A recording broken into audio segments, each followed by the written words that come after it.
Good morning. Welcome to this Friday, April 2nd episode of the Cory Morgan Show. This is my live show I do every Monday and Friday from 10 till noon Mountain Standard Time. I cover the top pressing issues for the Western Standard in the West, and I interview interesting people to speak on them. So this is Good Friday. I actually won't be doing a Monday show this week. I'll make it a long weekend. It's one of those odd ones. Do people do Friday? Do they do Monday? So in this case, I'm going to take the Monday off and go with that. So religious observances, this is something to look at. We are now just over 1 year into our 2-week lockdown to flatten the curve. So now we're actually getting into major religious gatherings and holidays that have been deferred. I mean, we're on to the second ones now. So this will be the second Easter that people are going to miss out on, the second Passover, I guess. How long is this going to go? And the signs don't look promising. Doug Ford, though he's always been abjectly terrified of the pandemic and eager to lock things down, has locked things down again. BC has rolled back and is tightening things back up again. Alberta, for what it's worth, seems to be the most reticent so far, but we'll see what happens here. It just seems that Kenny will get pushed into restricting things further, crushing businesses further, stressing families further, putting off, again, important things such as religious services. Before we get into it, though, this is a show with a live banner that's supposed to go on the top. These are some of the great things when you are your own producer at the time. Okay. Well, we are sponsored by chironsway.com. And Chirons Way is a service that's run by Penny. It's out of Calgary.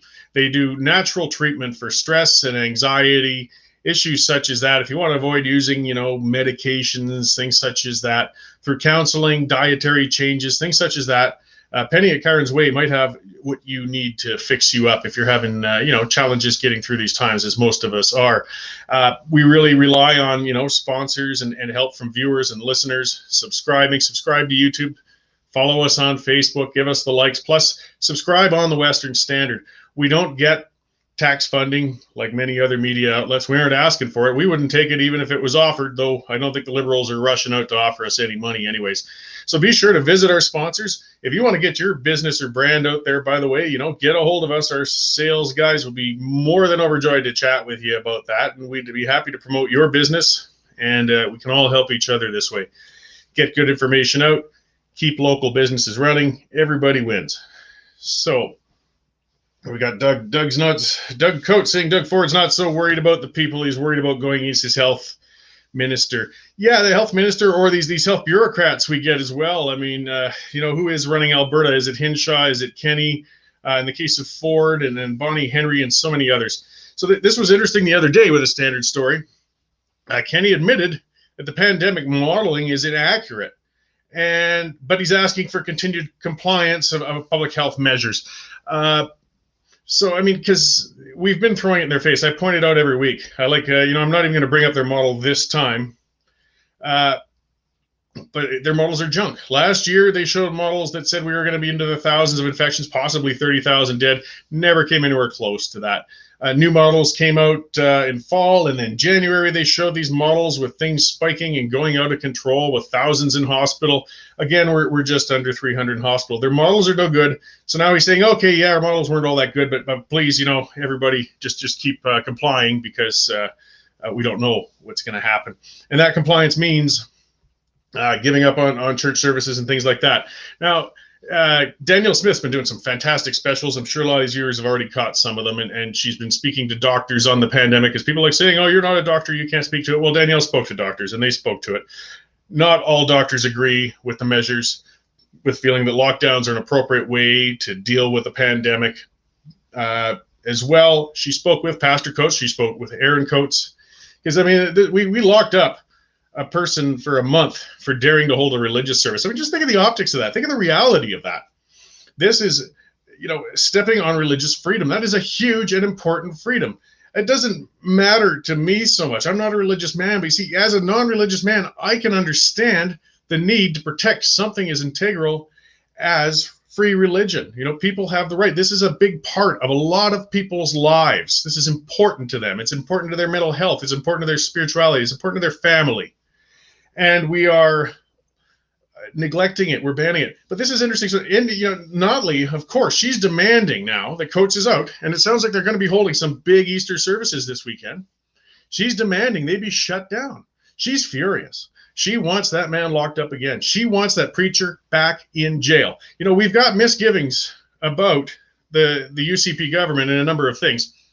But this does demonstrate that things certainly could be a heck of a lot worse. There is something that socialists despise about religion, and that's the fact that somebody might be following something other than them. That's why, again, socialist nations, and that's what it was. Oh, there wasn't true communists, isn't that? That's why you saw Stalingrad. That's why you saw Leningrad. They turned the state into their god, and they want people to worship it and follow it unquestioningly. And you see signs of that when Notley's biggest outrage is the opening of a church. When people are holding a service without her permission, they're looking at something that's saying a messaging she doesn't like. She wants it shut down. She doesn't care about the importance of free religion. Even an atheist like me understands and cares about it. Notley does not. Keep that in mind when you vote next time around. And we've got the Liberty Coalition. So Daniel Smith interviewed all of them as well. That's a number of elected officials or former elected officials who are getting up and speaking out against the lockdowns. They're speaking out in favor of liberty. We had Randy Hillier. We got Maxime Bernier, Paul Hinman, Drew Barnes. There's a number of them, and they spoke out. And they're urging churches to stay open. They're saying, go for it. Get on it. Do this. Or it's the Liberty Coalition Canada, but it involves a lot of those elected officials. We need to have good pushback, sane pushback, rational pushback. It is time for citizens to speak up against these restrictions, but we've got to do it rationally. Right now, we've still got some pretty out there folks getting out to these demonstrations, and I don't think it's helping the cause. I'm going to go out tomorrow to the Calgary ones and see how they are, but I want to keep an open mind. I'm really hoping for the best. I hope some other folks come out and see. It looks like at around 1 o'clock at Princess Island, there's going to be something going on in Calgary. Hopefully there's a good rational pushback. If not, well, I'll have something else to rant about. Just further into April, what do we got things to greet us going to this year? We're in an economic recession. We're in terrible times. We got tax hikes. And as the Canadian Taxpayers Federation said, April's Fool's Day is no laughing matter. The politicians got it. They raised their wages. They raised their salaries. Marcel Latouche is going to be coming on right away, by the way. One of the areas that have been seeing a lot of hikes in salaries and the Taxpayers Federation have been speaking on are municipal civil servants. We're all tightening our belts. We're all having a hard time. Now we're paying more at the pump. Now we're paying more to heat our houses. We're paying more to power our places. Farmers are paying more to plant and harvest their fields. It's a tax on everything. And, with the carbon taxes that are rising, they call it different names. It's just tax is tax. They're hitting us. We can't afford it. But it just keeps coming. Finishing here, just to remind you as to why shows like this, it's not just my vanity, that are so important. The CRTC is coming after internet shows. They're coming after video online. Now they're saying they're starting with Netflix and some of the heavyweights. And I don't care how big or small they are. I don't want the government telling us what we can and can't see. But they are terrified. I mean, I'll tell you something else. I had the privilege of traveling to the Soviet Union back at the end of the 80s. I went through Ukraine and Russia and a number of places. And one of the things I think I wrote about in one of my past columns that was striking when I crossed the border was they searched my bags, and they weren't looking for drugs. They weren't looking for weapons. They're looking for books and cassettes.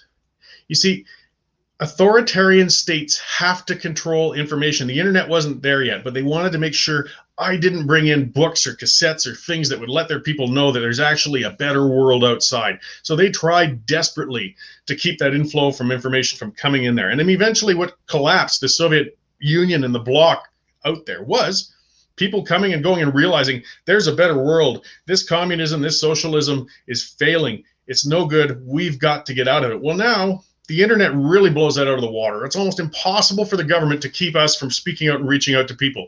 They've bought off a lot of the conventional media. They regulate the heck out of it. The internet giants are trying to regulate as they will. And now we've got the CRTC and we've got talks going on. They want to bring in legislation to control internet video, which will, you can rest assured, come down to things such as this Western Standard production. and they will stop us from being able to speak to you. So again, that gets back to why it's so important to support independent media, things like us, things like Rebel, outlets like True North with Candace. These are what are so important, because once the state gets control of the rest of the information, we all lose, and we're in a great deal of trouble.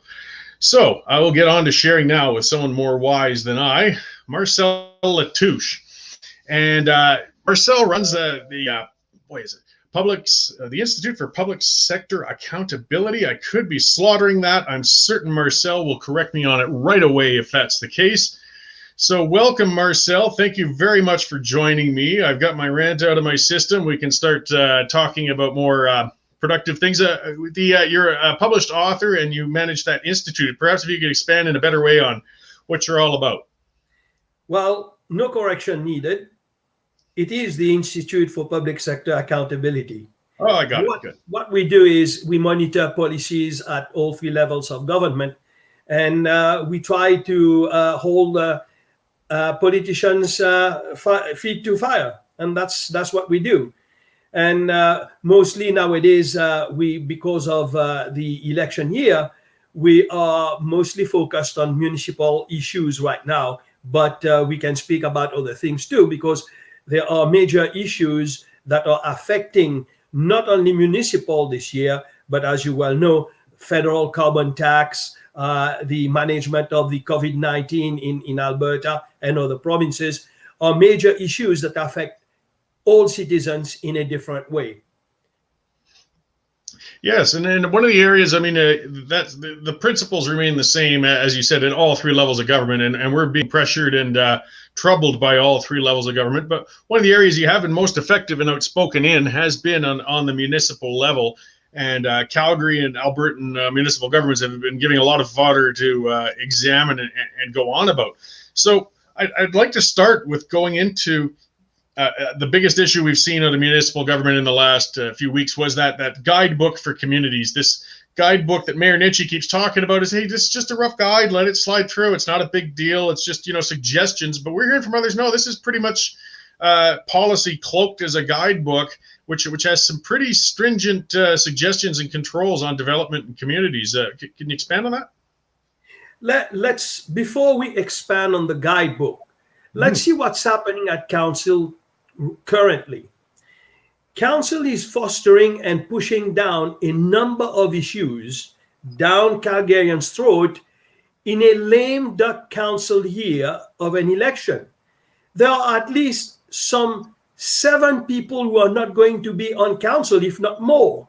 But yet, they are shoveling things down our throat. So the guidebook is just only one thing, and I'll come back to that in a minute. We have the guidebook. We have the development of Millennial Park, which was this disgusting habit of council to take and remove people from the trailer park and now redeveloping the area. We have a discussion on Richmond Green, which is a park that is going to be discussed very soon. We also have a discussion on the development of McMahon Stadium and the area. We now have today, they released a discussion on the redevelopment of downtown. We can go all through this, and most of all, we have the Green Line, this boondoggle that has been hanging around our neck. And fortunately, irony of all ironies, the man who is going to save us from this issue is going to be MacIver. I mean, it's amazing. But let me put one more thing before we go here to the guidebook. Mr. Haskins Foundation gave the city a huge parcel of land to develop a park near Bears Paw. The city has been managing this, maintaining this park, yet Calgarians have not been able to access it because of the bureaucratic way of trying to find a right-of-way for Calgary to access it. There is a man, a philanthropist, who's given us land, Calgarians, land for our enjoyment, and yet the city has not been able to give us access to it. Yet They continue to say, we are going to make changes. So there's the guidebook for you. The guidebook, despite the fact that Mayor Nenshi says it is not a statutory bylaw, which is going to affect us, is in discussion. What it is about a number of issues forcing people to have new building codes in certain areas. What that means is if you have an infill single family home can be redeveloped into a 3- and 4-story new building. What this is about is increasing the number of housing in certain areas of Calgary. We talk about the Beltline and places like this. So what is this going to do is nothing more than increasing taxation revenues in those areas. They tell you that, oh, we need to increase the number of housing in those areas. Furthermore, this is going to affect the value of properties in these areas. It's going to disrupt things because parking is going to be an issue. If you take one house and you put 4 residences on the same plot, and if you have four different families living in it, you may have 4 cars, if not more. Where are they going to park? And yet, Calgary has started using parking for residential. You pay parking in front of your house when you pay taxes. What do you think this is going to do when you increase the number of residences and residents in an area? And this is what the guidebook is going to do. That is just the beginning. So what is going to happen is people are going to start moving out because their houses are going to be cramped in between 4-story houses. So there's going to be a disruption in the movement of people around the city. So when there is disruption, what is going to happen is people are going to start moving out of the city because they want their own piece of land. They want to have a backyard, which is going to be sunny at best. If you start putting taller buildings next door to me, I'm going to lose my sunshine. And people have not realized those things, and they don't talk about those things. And this is part of the problem. And this is being fostered on Calgarians in a lame duck council. And people have got to wake up to this. So Sean Chu goes on and says we must delay this project until after the election, which makes common sense, since maybe 7 people on the council currently may not be there. So the amendment boys, as I call them, the great Davison and Sutherland, come out and they make amendments. They make amendments to everything. I mean, they make amendments to proposals by Farkas to give 44 million back to people. So they make an amendment and it passes with 43 million. I mean, this is what happens. So the amendment boys come up and they make a proposal to counter Sean Chu. And now we're going to review it until May. So we are going to have a review until May. Do you think that people who are opposed to it right now are going to have 1 month and they're going to say, oh yeah, let's accept it? I mean, this is ridiculous. The council is going to be totally different after October of 2021. We must wait and see what is going to happen before we foster the guidebook on people. Yeah, well, and that all ties into a number of things. I mean, we've got a council, and we're seeing this in municipal governments everywhere.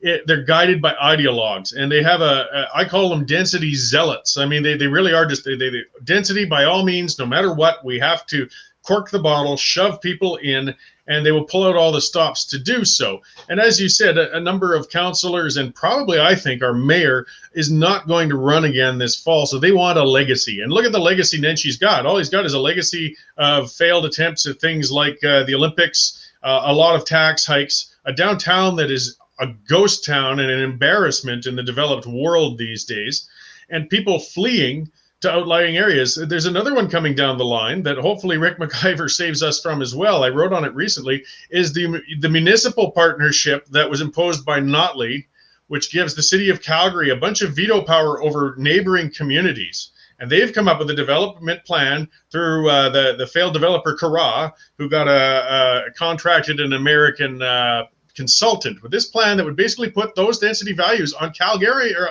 on bedroom communities. I live in Prentice. I got just outside of the city of Calgary, so I could escape the clutches of Nenshi and his ideologues. And they're trying to reach out further. They don't want to make us more dense in the outlying areas. They just want to make life as crappy for us out there as it is in the city, so it keeps people from moving out of the city. I mean, this is terrible. And then what's going to happen? People are going to leave the province. Well, let's put it this way. There are current councillors today who would like to change the aspect of Calgary completely. Let's put it this way. The first thing they did, or some of them did, was to change what Calgary stood for. We changed it from heart of the New West to be part of the energy. These people who say be part of the energy are the same people who actually support all these climate change issues. But be part of the energy. We paid hundreds of thousands of dollars to a Californian marketing group to make the change in what we should stand for. We want to eradicate the past of Calgary to the Western culture. And we've done that. Drew Farrell for years has promoted that Calgary should look more like Portland and Chicago. This is garbage. Now let's talk about our friend Kara, who comes with a background from New York. In the discussion with the development of the McMahon area, is going to have a concept. Listen to this here. The concept is called a charrette. A charrette means that we are going to engage people. Being part French, I can tell you what a charrette means in translation. A charrette is a cart. And there it comes here. This council continuously puts the cart before the horse. And that's the kind of council we have. So the charrette is going to be another issue. Councillor Kara is going to start going around telling us that we've got to use more bicycles. We are going to reduce the speed all over the place. Do you think reducing the speed is going to make any changes? We have to change a behavior. There's more problem in the city of Calgary with pedestrians who think that they have the same right of way as vehicles. They have a right of way at clearly marked crosswalks. But Calgarians are going to have to accept that people with earphones crossing the road, not looking at the traffic, are also guilty of what happens on the road. Sure, getting hit by a car is awful. An accident is always awful. But changing a 10 kilometer per hour is going to save your life? I don't believe that. You get hit by a 3,000-pound car, is going to be the same thing as being hit, at 30 or 40. I'm not a doctor. I'm not in there to tell you what I think the injuries are going to be. But pedestrians have got to take responsibility for themselves. I want to have less accidents. I believe that we must have less accidents. But legislating at just reducing speed without education of pedestrians or even cyclists to share the road with vehicles is going to continue to be a problem. And Kara doesn't address this issue. He just wants to put more bike lanes that are clean during the winter before the roads are clean. Are you kidding me? This is what's happening. They want to change the character and culture of Calgary. Most of these people, do you remember what Colin said some years ago when he was mayor of Calgary? We have these creeps and bums who come to Calgary and want to change the way we live. I am an immigrant. I came to Calgary in 1978. I accepted to come here and accepted the culture. There is a Western culture that we must keep on living with. This is why I agree with the Alberta provincial government to make the rodeo the sport of Alberta. This is part of the culture of Alberta. We have the stampede because people built it with money from rodeos, from ranching, from the development of this city. Why do we want to give it away? We must go back to our roots. What was wrong with Heart of the New West? Yeah, well, there's that attitude of self-loathing, and again, it comes to that the ideologues, and they've been working on this for more than 10 years. They've been trying to create this pedestrians paradise downtown and investing loads of public money into downtown, meanwhile harassing and hounding vehicular traffic, because in their ideological world, if we can just annoy drivers enough, make it expensive enough, make it a pain enough, they're just going to jump on the train or they're going to ride their bikes and go downtown. And what happened? They didn't. It's quite the opposite. Businesses moved out to Cory Park. Businesses moved out to Balzac. People followed. The downtown is empty. Eau Claire Market, I mean, what a disaster that area is. I mean, it's next to a river. It's beautiful. It's a modern downtown. And you got to pay $23 to park there for the day in an empty parking lot because nobody's going there. The city can't even lower parking rates when they've got this going on. Like, these guys are insane. At what point do they have to admit their attempt, as you said, to change our behavior has failed? It's not working. They're trying to mash us in, and we're rebelling, voting with our wallets and our feet. Well, there is a very good, interesting point today when they start talking about the redevelopment of downtown. Years ago, when I came on, my first column given to me by the publisher of the Herald, then the very nice person, Peter Menzies, who was the publisher, invited me to write my first column for the Herald. And it was called Cowtown to Become Newtown. And some of the things I said in there, we must have an LRT that goes down to downtown from the airport. Nothing. Today we have the Green Line, which is a disaster going down the center street, and a tunnel. When I first came here in 1978, I was told, coming from London, I said, well, the LRT should go underground. I was specifically told by engineers at City Hall that you cannot do it because of the topography and the geology of Calgary, where we have gravel and all sorts of water tables to make a tunnel downtown. So now suddenly we want to talk about tunnels downtown to get the Green Line. The Green Line from the north to downtown should be just postponed and look until we find a new solution. But we should start getting the south part of the Green Line done. This is why I think that MacIver is going to save us from this boondoggle and disaster. Let's talk about, more importantly, the redevelopment of downtown.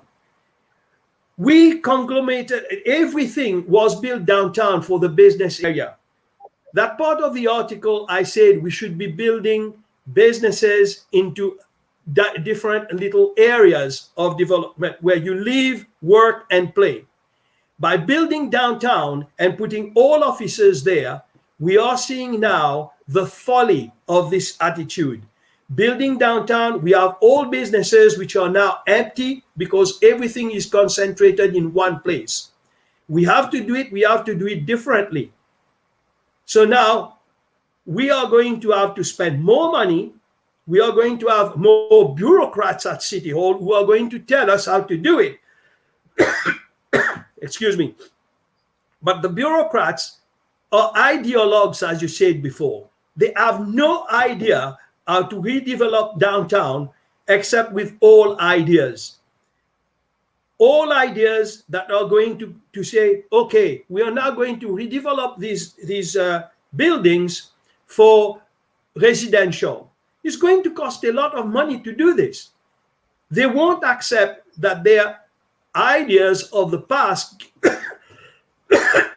excuse me, cannot be adopted in the 21st century. We must change the way we do things. But I don't think anybody on council has got any vision for a real Calgary, except to bring bad ideas from other places to Calgary with charrette and all these kind of issues. Calgary has got the green spaces. Green spaces are the lungs of a city. And if we start destroying them and not making them more viable for people, we are going to destroy the city. People are going to start moving out. One, because taxes are so high. Two, because they are not livable as communities, and we are losing our green spaces. When we talk about the redevelopment of the McMahon area and so on and so forth, there are nobody on council who has any expertise in sports. They have no idea how to develop a recreational area or a field house. What do we have to put in a field house? What should we develop it for what purposes? Okay, the CFL, for sure. Baseball, why not? The fastest growing sport today is pickleball. All big cities in Alberta have got pickleball, not stadium, but facilities. Red Deer is going to hold the National Pickleball Championship this August. Medicine Hat has got a 17 to 18 courts being developed in Medicine Hat. There are many facilities in Calgary that are not being used currently because it is managed by Parks and Recreation. And Parks and Recreation have got no idea how to manage green spaces.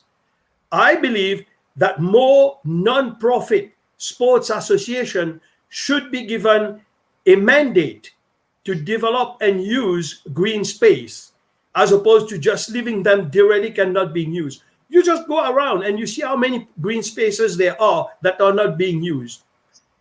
I mean, the problem that we have is that there is no vision on council. This is why we have advocated for a number of years a 2-term limit for councillors. We have councillors who've been on there for too long, have no idea how to make things new.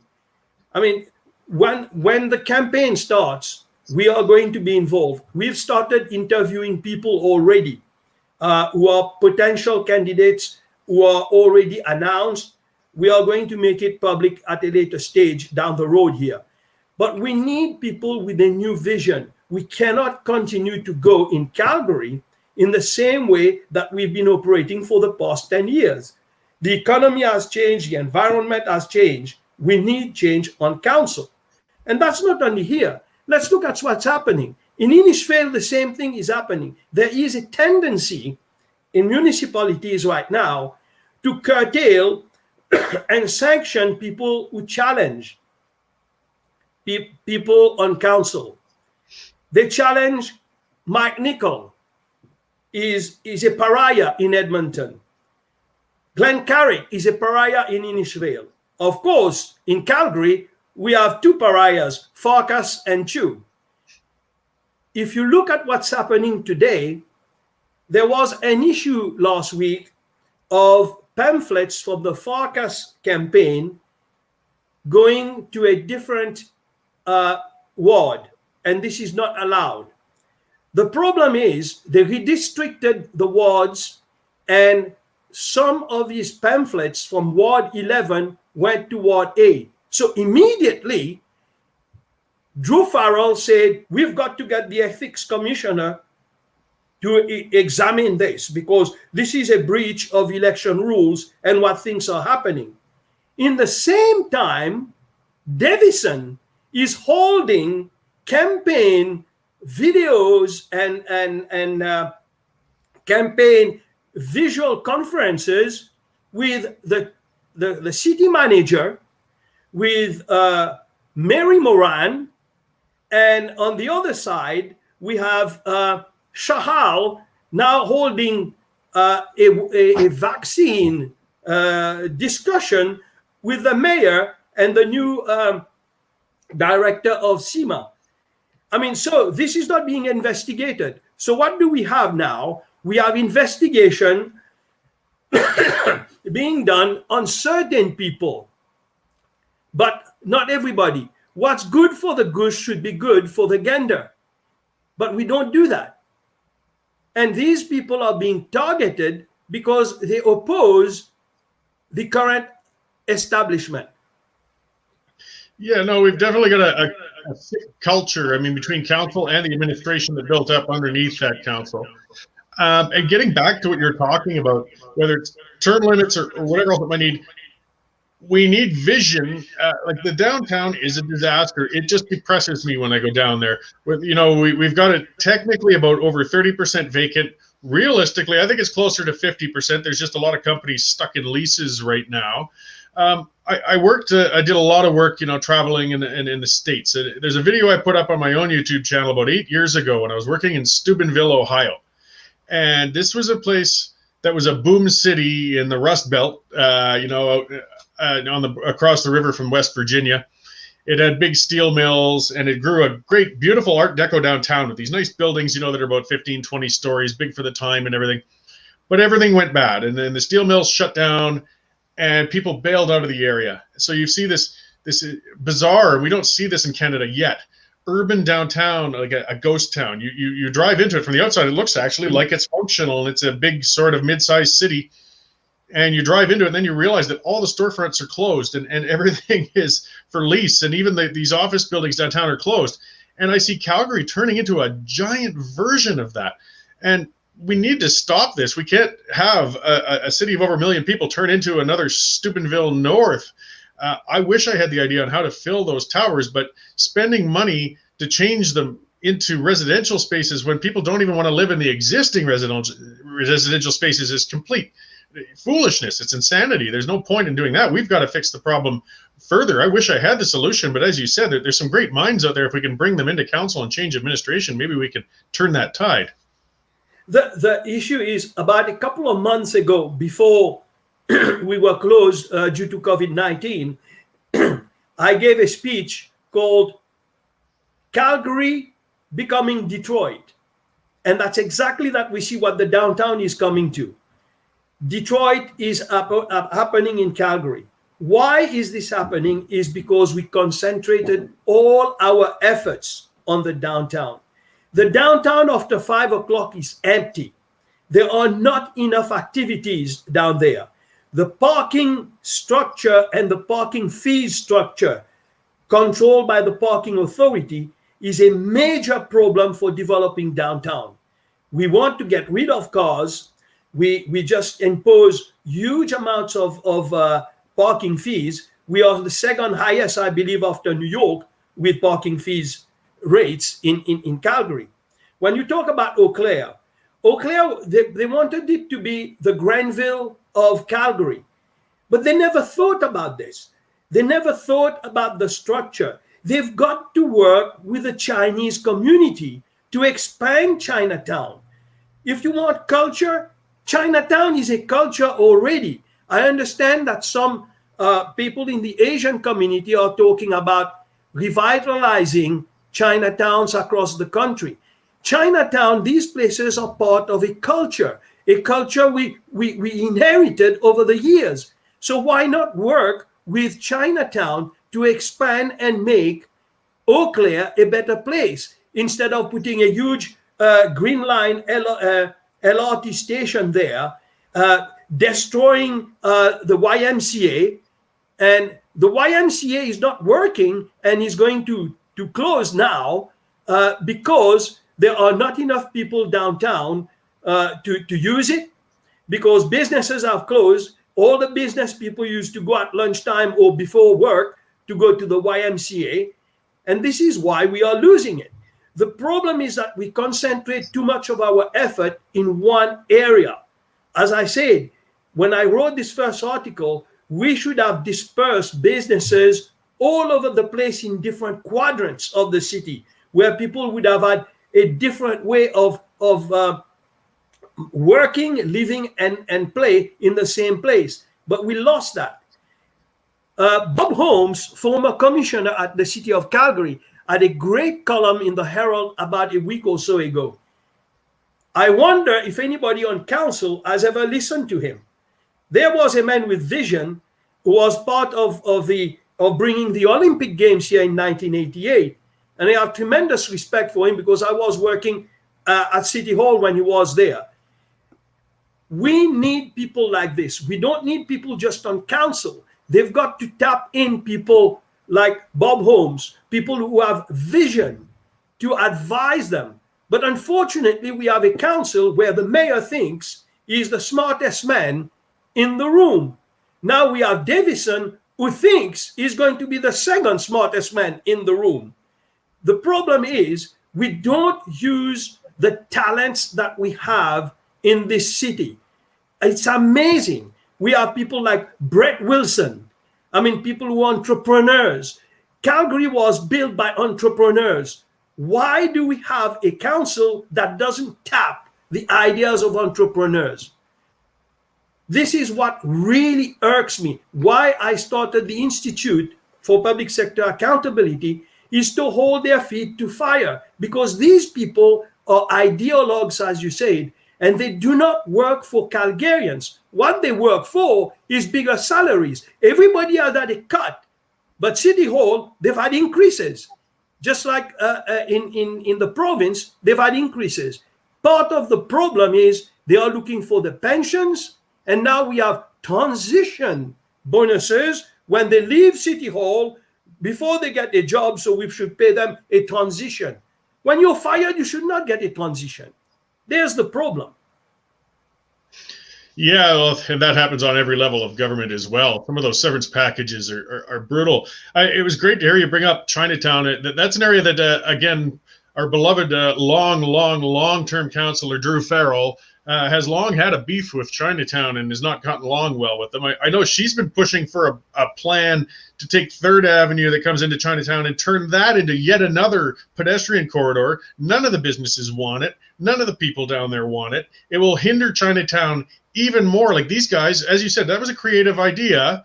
Here's a way to make it a destination. People can take a day trip, come on down, check out those unique stores, that culture, those people. And Drew Farrell wants to go the opposite direction. He wants to make it worse to go down there.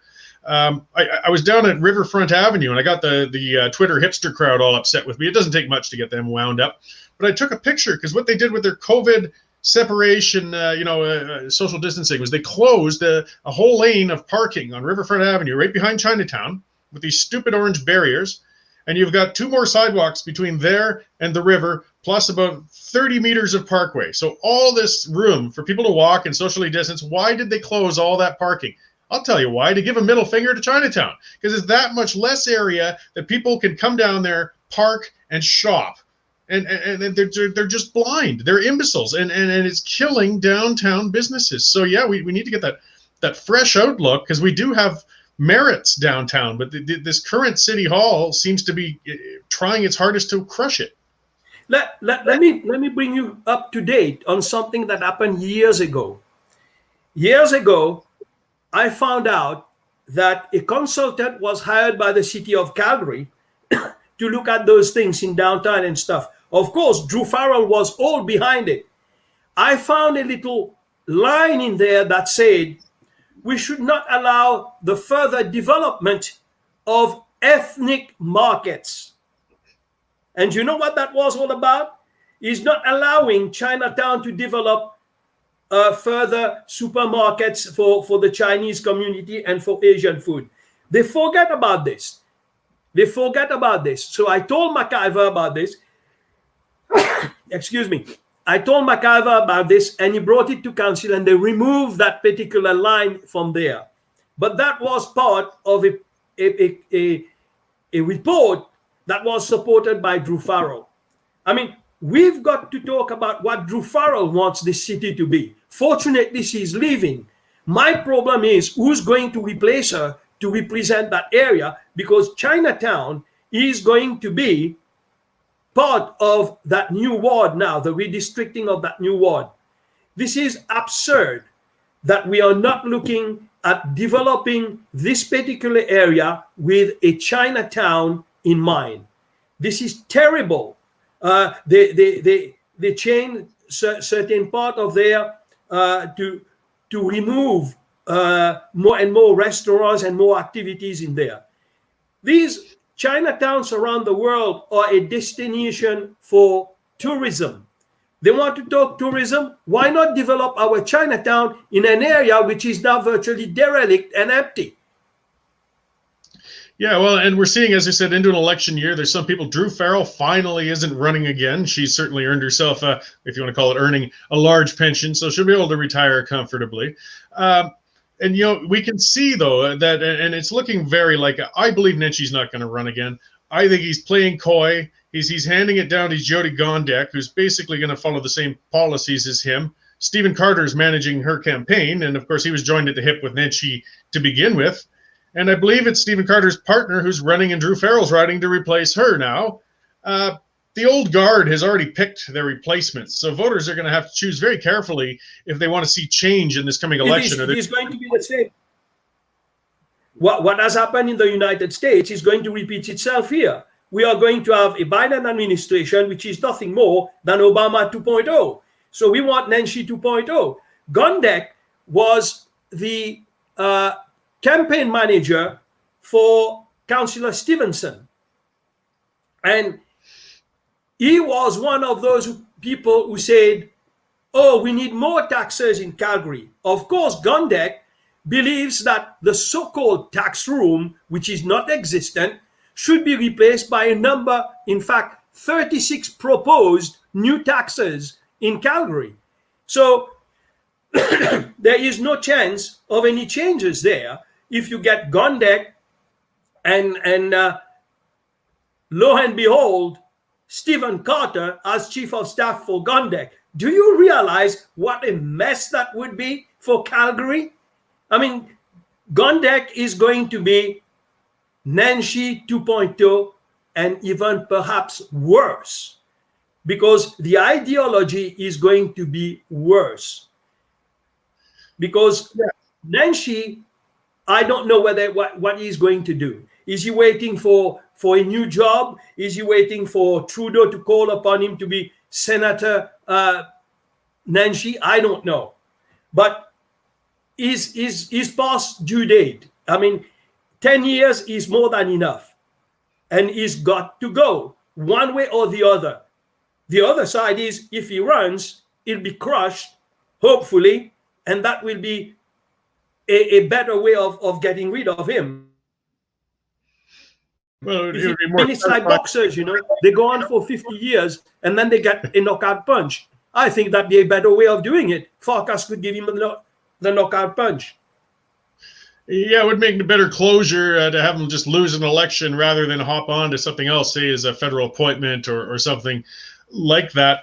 I'm glad you brought up Stevenson because some people might already be forgetting him. And, you know, again, it comes to that careful consideration by voters when they choose who's going to run. Because Stevenson is a classic example of one of those councillors who ran on fiscal conservatism, pretended to be conservative, pretended to be responsible. And it took until the Manning Center actually put out the council tracker showing who voted on what. And we found out that Stevenson has been voting for more tax increases and more spending than just about any other person on the entire council. And I'll be blunt, he was lying in every election campaign. He knew how he was going to be. He knew he needed to lie to get elected, and that's what he did. And there's going to be people trying that same tactic this fall, and voters are going to have to see through that, or we will get more of the same.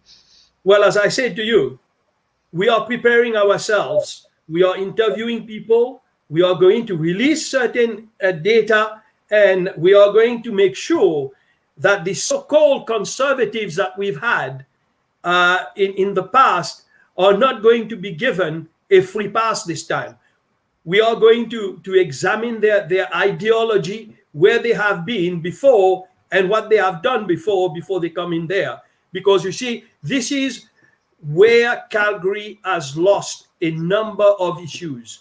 Because we've had people telling us they are so conservative that they should be elected. They don't want to tell you that there is party politics in Calgary. There is no party politics, but there is a cabal of the left in council. And we must make sure that this doesn't happen again. Absolutely.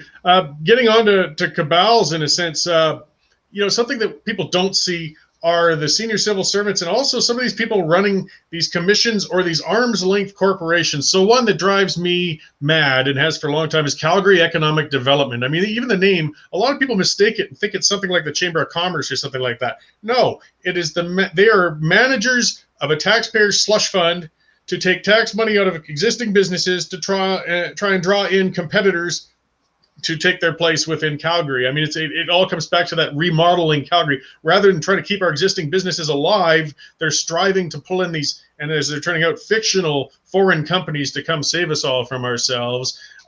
They got $100 million slush fund. They've had a terrible success record under Moran. Is there still time to at least recover some of that money before these clowns piss it all away chasing dreams?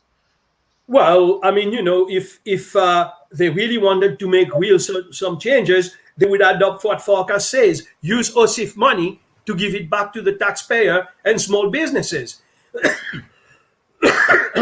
Mary Moran, despite the fact that people think that the economic development is an independent body, Moran is no more or no less than another employee of the city of Calgary. People have got to remember one thing. He who pays the piper calls the tune. And Mary Moran is paid by the city of Calgary. Do you tell me that they are not calling the tune? This is why she was shifted at one stage to run the Olympic bid. Are you kidding me?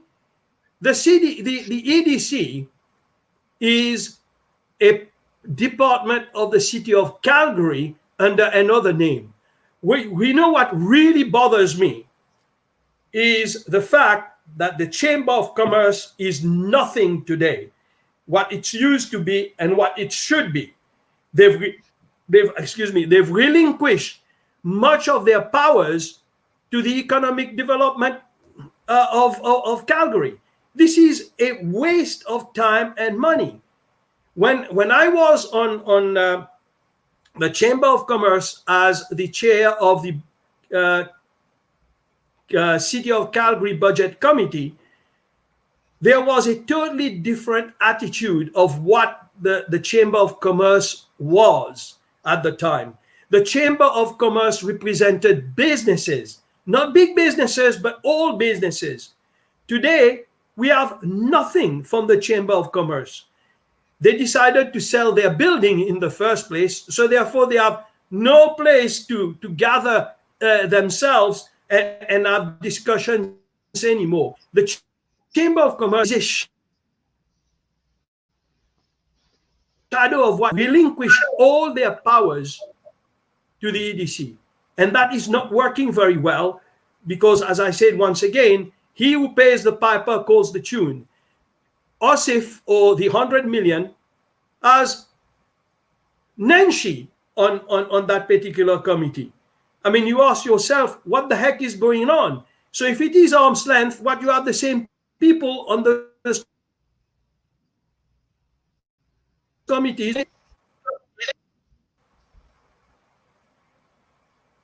Yeah, it's a very short arm if it's arm's length.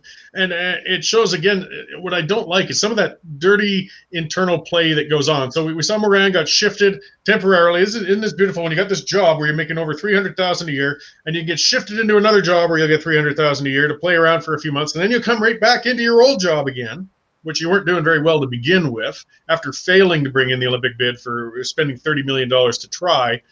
But what got me as well was there was a bunch of, and I'll put it in the air quotes, volunteers who were on social media and very prolific and pushing for the Olympic bid and saying they just want to do it for the sake of Calgary, and they're doing it out of the goodness. I've lost you.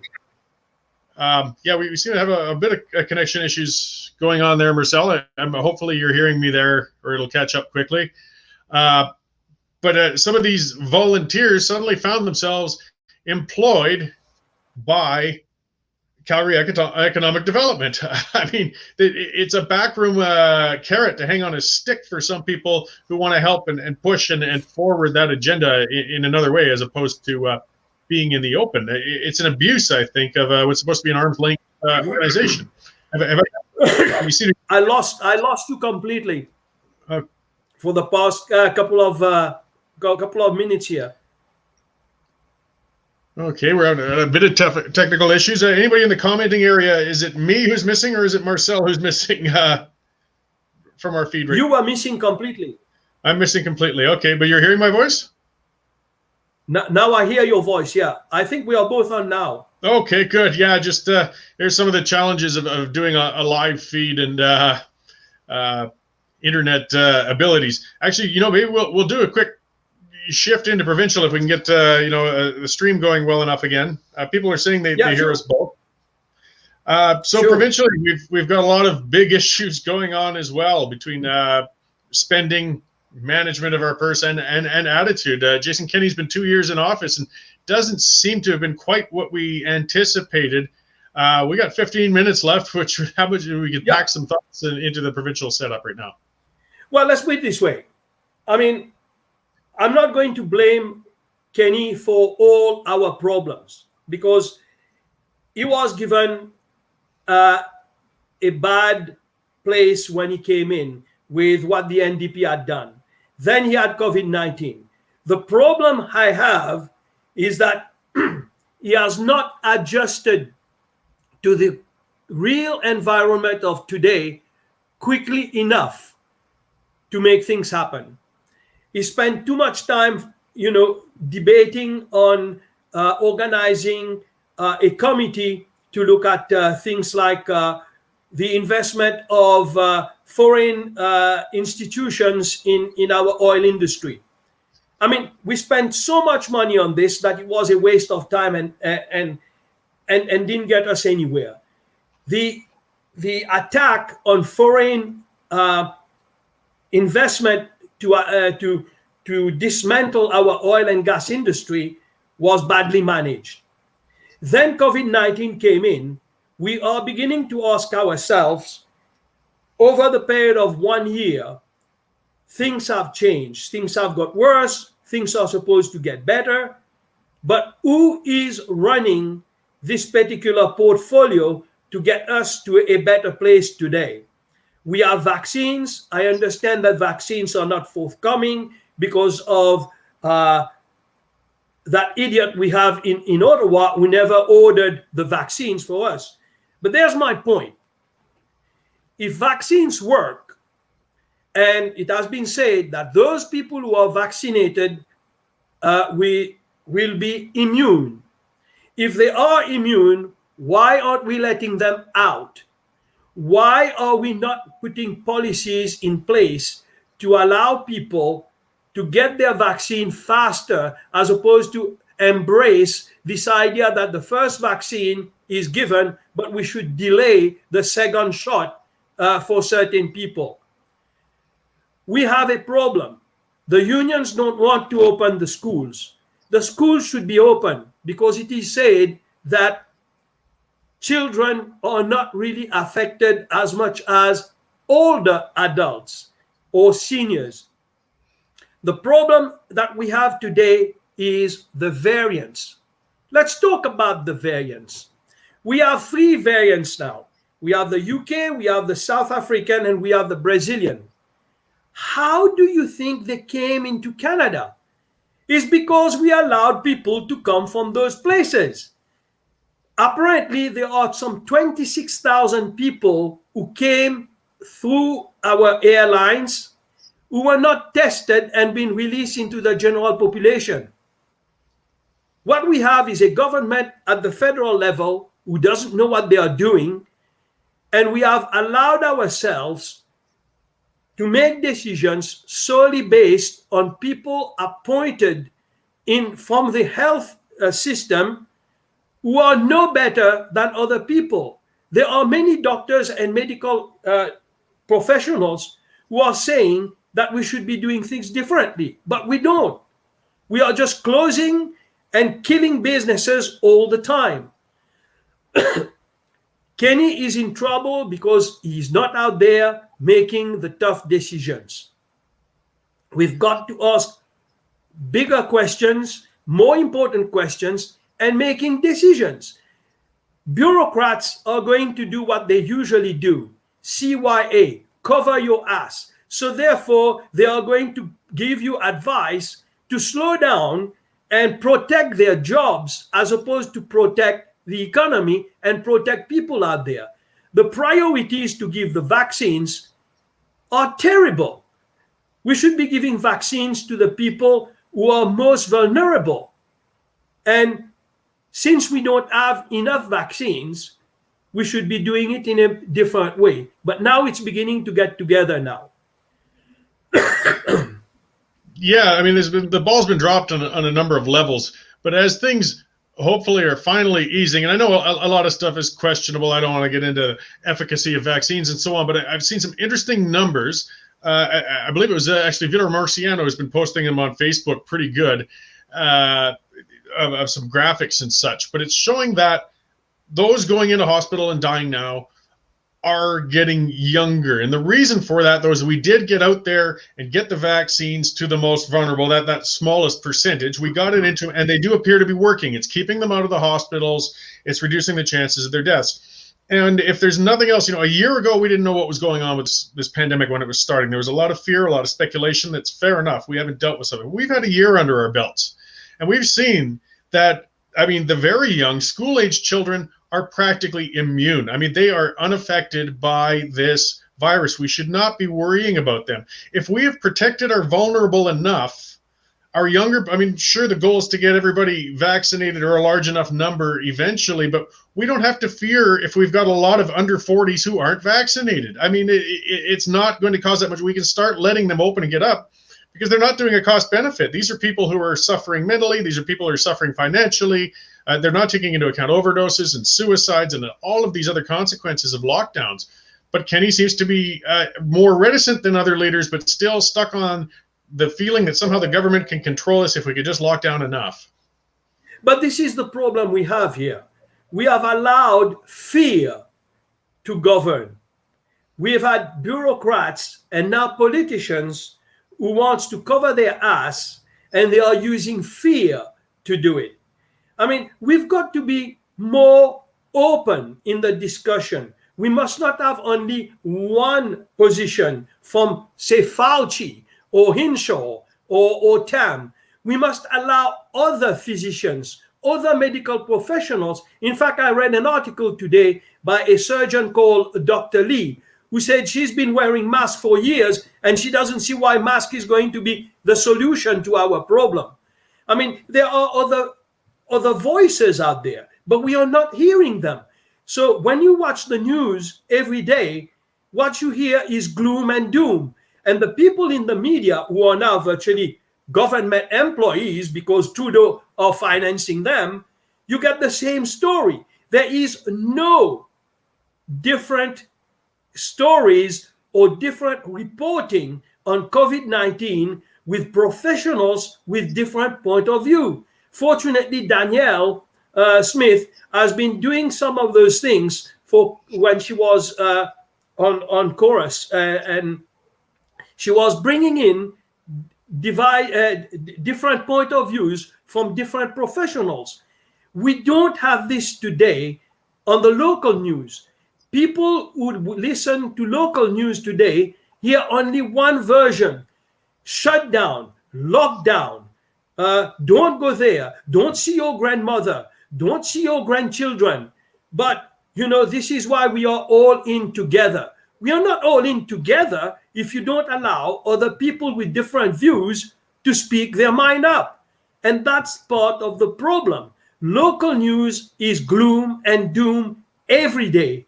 And we are now being governed by fear. Yeah, and we're seeing that everywhere. There was an article I saw the other day that added to the gray hair I already have.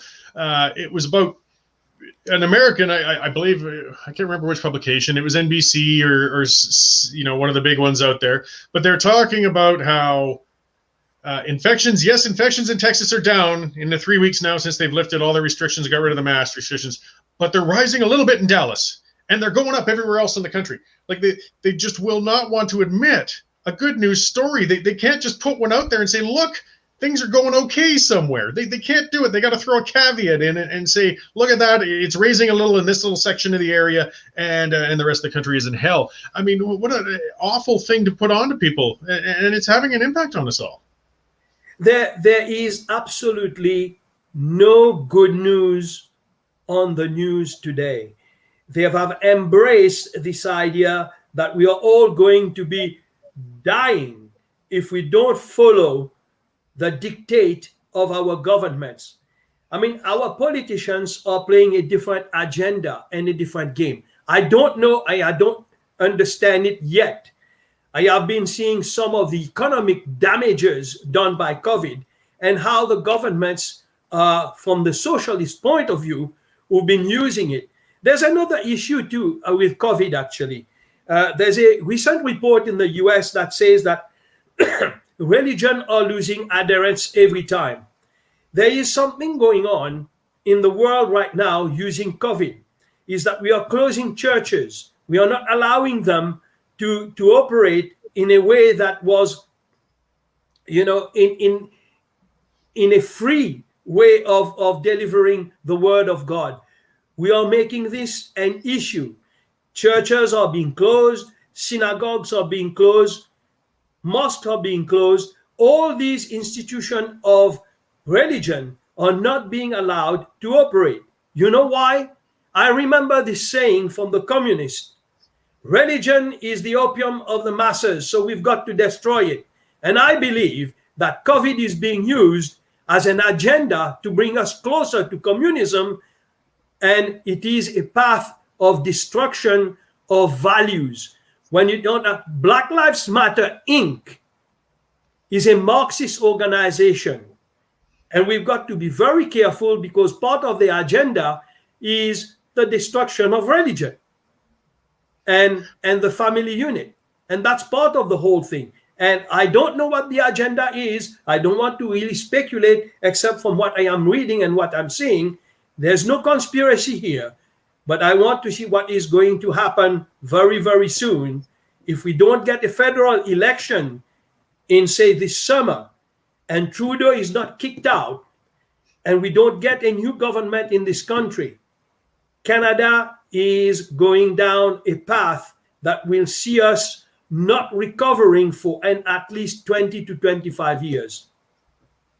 Yeah, and a year ago it would have been unimaginable to think that, or a year and a half, I guess, that churches would ever be closed. Again, it just seemed like such an ingrained specific right. So those who see religion as a threat, those who don't like it, they really are seeing an opportunity in this pandemic to really try and crush organized religion. Again, I don't take part in it, but I fully agree in the rights of individuals to do that, and it's an important part of society and people socially and bonding and family and just on so many levels. Another side note with media, though, and part of it's our own fault, and it's part of the evolution of media, though, is if it bleeds, it leads. That's always been a principle. And, sometimes we blame the government for everything and so on, but media is, because of social media, losing money. They're doing badly. Advertising doesn't pay a fraction of what it used to. The market's very diluted. People are going to streaming services. They're coming to the Western Standard. They're going to other things. A lot of columns and things like that now are actually paid, the writer and the person, based on clicks. So I got to admit, it's a bit of a human nature thing. When I write one of my rage columns and it's just ripping into people and I'm crabby and it's nasty, I get loads of reads and comments and interaction. When I write something that's a bit more on the good news side and everything, which is nice and it's refreshing, it just doesn't quite captivate and grab people, unfortunately. It's a bit of human nature. But the pay-per-click model that's came about, classified ads don't pay for the paper anymore. So there's just not an incentive for people to put out good news sometimes. And maybe as readers and that, if we could respond a little better to the good stuff, writers would be more inclined to produce it. Well, it does seem that mass media nowadays has got an agenda, and the agenda is to protect the gloom and doom naysayers, and it doesn't help. It doesn't help the society to sort of enlighten themselves and to get back to what we should be doing today, is helping each other, having a discussion among ourselves. The problem that we have is we don't speak the truth. The media doesn't allow people with dissenting voices to be heard. The truth is not out there, as they usually say. but it's out there, but it is not being released by the mass media. Yeah, well, and hopefully as this media evolves and changes and we do productions like this and other things come along, it will get better in whatever final form it takes. So I'm going to wrap it up, Marcel, and thank you very much for a good long conversation on mostly 2 levels of government, but we touched a little bit on the third one. It's always good to speak to you, you know, because the problems are kind of the same on every level. It's just that they impact us more directly in some areas than others. So is there anything you'd like to say in closing, and where can people find more information on what you're up to? Soon. We will release it sometime in the very near future. And we will let you know. And I am very happy to be with you all the time. If my little contribution is to inform the public and give a dissenting voice or a different opinion, I am always glad to come and join you and discuss these issues with you. And I think that Canadians have got to wake up, learn about what's going on around them, make sure they are informed before they make an opinion, as opposed to get ideas and information from only one source. There are many bad sources out there. Make sure you get the right source to inform yourself before you make a decision. And with that, I would say Happy Easter to everybody. Enjoy yourself and stay safe out there. And I will join you some other time, Cory. Always a pleasure. You bet, Marcel. Happy Easter to you too as well. Thanks again, and I'm certain we'll be talking again soon. Thank you. Okay, and moving on, Marcel segued it quite well. Different voices, people getting out there. I've got Colin Craig coming up. He's going to come on in a moment. He was very vocal and visible through the Taxpayers Federation in the past, and now he's been involved with secondstreet.org, which is an organization that's bringing a different approach to issues messaging and getting things out there and trying to bring information to people, as Marcel was talking about, different means of listening. And I don't know if Colin caught that earlier, but a little bit of what I was asking, because we got that real if it bleeds, it leads mentality in alternative media and in mainstream media, and it makes the messaging sometimes really negative and not necessarily productive. So having different ways to communicate with people and engage people and talk with people maybe can get us to come into some better outcomes in the end of things. So without more, I will bring Colin in here. And there we go. So hi, Cory. How are you doing? Check. Good. I just want to make sure we can hear you. So thank you very much for coming on with me today. I hope I somewhat described your organization correctly. It's relatively new, I believe, on the advocacy front. Can you expand a little bit about what you guys are doing these days? Yeah, so we're a public policy think tank. We were launched 2 years ago, and one of the reasons behind launching the organization was that the founders felt that there were a lot of good think tanks in the country. They're doing great work, but they felt that there was a need to kind of approach public policy a little bit different and not compete with the existing guys, but complement their efforts. And by that, what we try to really do is tell the stories behind the numbers. So we do conduct public policy research, we release our reports publicly, but we also try and tell the stories about how everyday people are affected by government policies. And to give you an example, in BC, you'll hear that there's, I think it's like 80,000 people or so prior to COVID that were waiting for surgery. That's a big number. It's a cold statistic, but when you actually hear the stories behind the numbers, it makes you think a bit differently about how people are affected by healthcare policy in BC. To hear a story like Jenny McKenzie's, where she's waiting, or at the time she was waiting 1 to 2 years for hip surgery, living in chronic pain, unable to walk across her room without having to really think about, what she's going to do. And, she gets to the other side, get her TV remote, do something else when she's over there, so that she had to minimize as little mobility as possible because, like I say, she's living in chronic pain. So when you hear stories like that, it starts to, I think, connect with people on a different level, and they can start to see some of the consequences of government policy. So we tell the positive stories. There are things that governments are doing that are good that can really help people, and then there's often the other side as well. So we try and do both and just kind of approach public policy a little bit differently.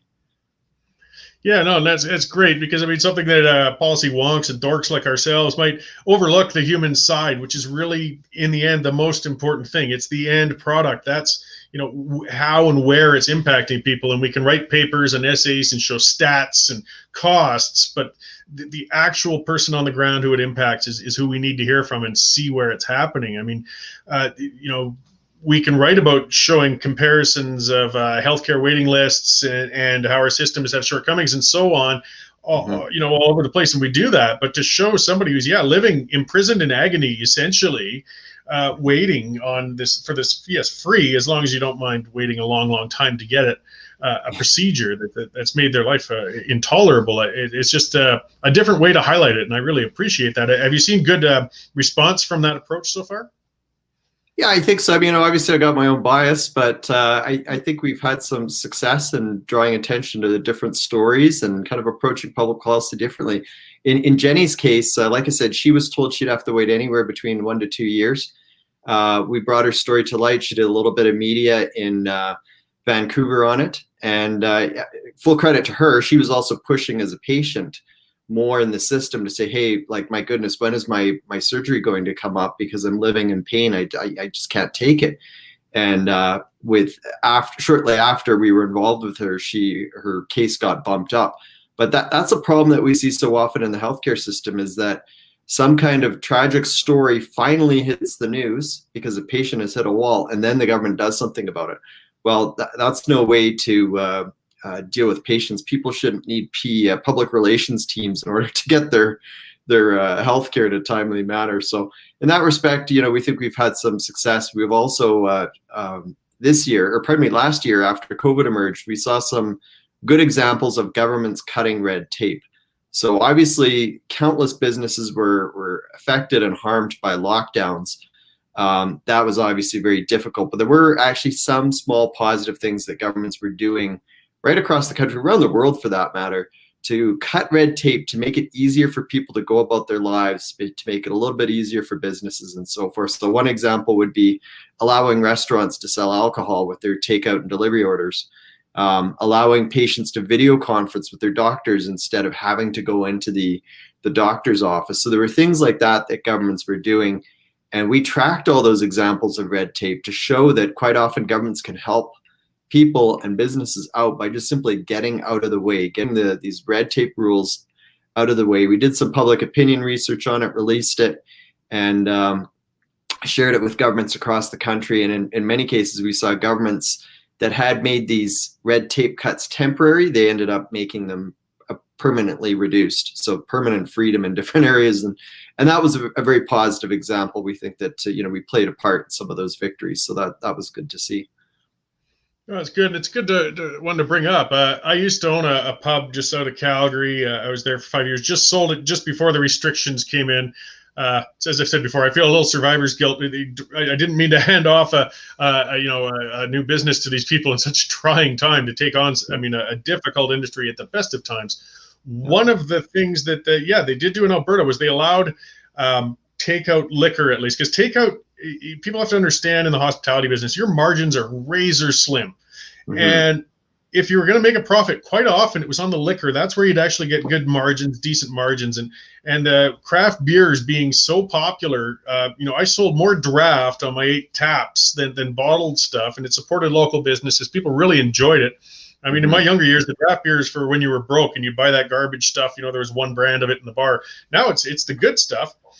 Yeah. And what they allowed, though, was for growlers and takeout, which really helped supplement with their takeout. And it happened fast. People missed the social aspects of the pub, but they also missed that unique draft beer they could get from those craft breweries. So they would order a pizza, come in, and fill their growler while they're at it. And I do believe that the government's going to keep those changes permanent, So, it's a small victory, as you said, but at least it's a move in a positive direction out of this crisis. And if we could examine more, I'm sure there's a lot of businesses with a lot of good ideas that could get government out of their hair to make things a little more improved for them as we move into what we hope to be a recovery. Yeah, no, for sure. There's a whole bunch of examples like that across the country. I think we've got over 30 on our website because we were keeping tabs on it, scanning news stories and government news releases and that to track them. Because, like I say, quite often it's a good way that government's going to help people is just cut back on these unnecessary rules and red tape. And as we saw with the liquor change, the sky has not fallen by allowing people to order alcohol through takeout and delivery orders. Has it been perfect? I doubt that across the country there hasn't been a problem somewhere, but certainly it is not a major problem. We talked to one business owner in Winnipeg. He said it's not a big deal. They just make sure they follow the rules carefully. You know, you can't sell to minors, all the other rules that they have to follow, and it's fine. So yeah, we've got, like I say, we've got a whole bunch of different examples on our website. In Toronto, the government's changed the rules around, I believe it was when grocery stores could accept deliveries. Quebec changed some rules around the rules around how many workers could be present in the store during certain hours, like the government was regulating. It was weird. Of course, when they give those stores more flexibility, they're able to operate better in a time like COVID when people are always at the grocery store. So lots of good examples across the country. Like I said, these were positive moves that helped people, and we were pleased to try and bring some of those stories to light so that the public could understand just how these policies play out at the grassroots level. It's good. And of course, we do still have to highlight the negative before we can move on to the positive. And an area I'd like to kind of pull back into a little bit is where you've been pressuring, because I think it's a really important one with our healthcare system and the waiting list. Because I think not enough people understand it's a symptom of the problem with our system. It can't cope. It's too rigid. There's a lot of issues with it, and it leaves people waiting for treatment. And then some people can manage to expedite. My wife needed back surgery. I've got that diagnosed, but needed an MRI for it. And I can't remember what they say. Yeah, you can get that in 10 more months or something. And then it would go to the specialist, or you could pay $800, go in and get it, and then you'll expedite your visit to the specialist and cut that portion out. And we had the means, so we did it. But not everybody does. But looking at the bigger consequences and costs of these waiting lists in this rigid system, if a person is incapacitated waiting for back surgery, knees, hips, things such as that, for one, they aren't in the workforce, they aren't paying taxes, they can't, or at least they're reduced. It's of course horrible and miserable on them, as you guys highlight with the social costs, the individual costs. Another one people don't talk about a lot, but we've had this opioid epidemic.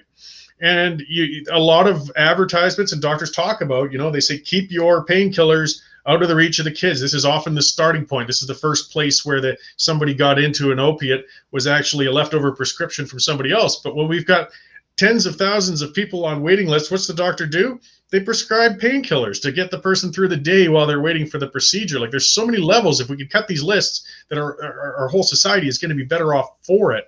So what suggestions, though, do you guys have then in reducing those waiting lists?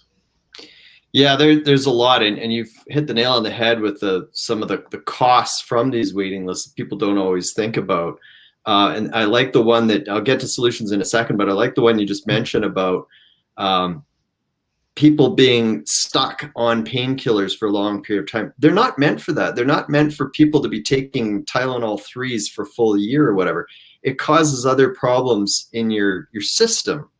And there was a nurse that we talked to who had done some research on that issue. And she spoke with a patient who had waited so long for surgery. Finally, their time came up. But when their time came up, they did the test and they said, well, we can't operate it on you because I think it was your liver's in rough shape now because you've been on painkillers for so long. So the problems start to compound because of these waiting lists. And there's lots of other stories out there. They're tragic. These are real people with going through some pretty significant problems as a result of these waiting lists. In terms of solutions, one that we've talked about quite often is just simply to keep the public healthcare system, but allow private clinics to do the same services.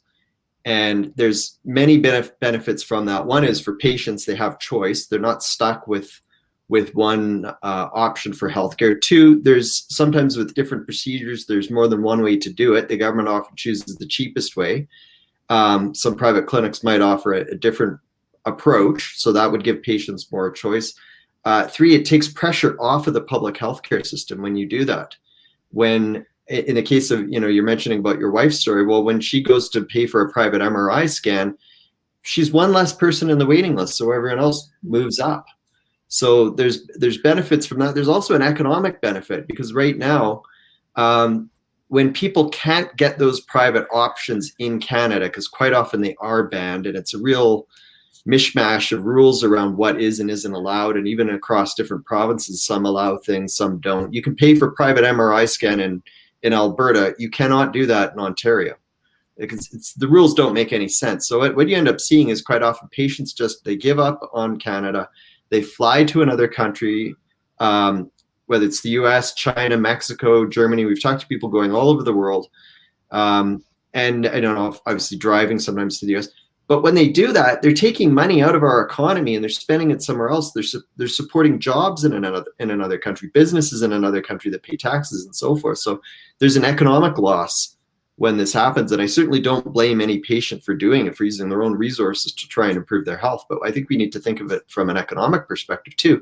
If we allowed these private clinics to do the same services, well, then some patients would stay in Canada.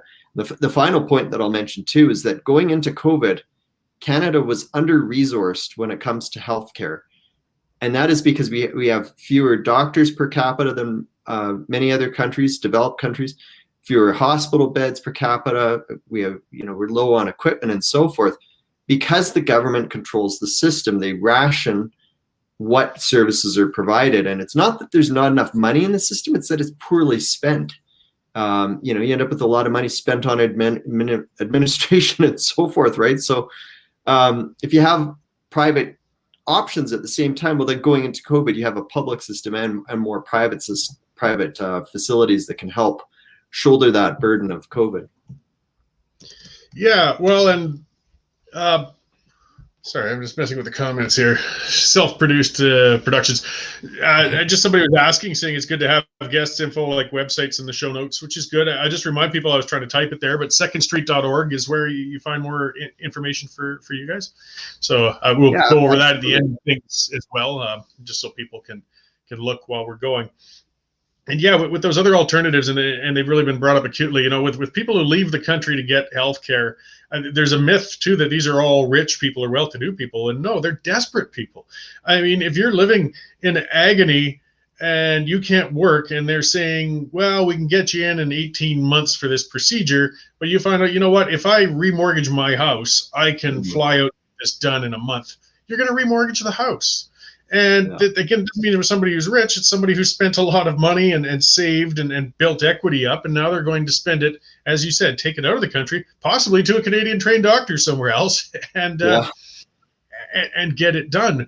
An interesting factor somebody else brought up was the diversity of clinics, if we could have outside clinics, because part of how we found we were so vulnerable when an infectious pandemic came out like this was we had to put off a lot of these procedures because we had to essentially quarantine the hospitals because we were bringing the COVID patients into the hospitals. If we had more outside hip replacement clinics or dialysis centers or a number of all of these different types of things, it would have been much easier to carry on with other procedures for people because you wouldn't need to log off whole wings of the hospital.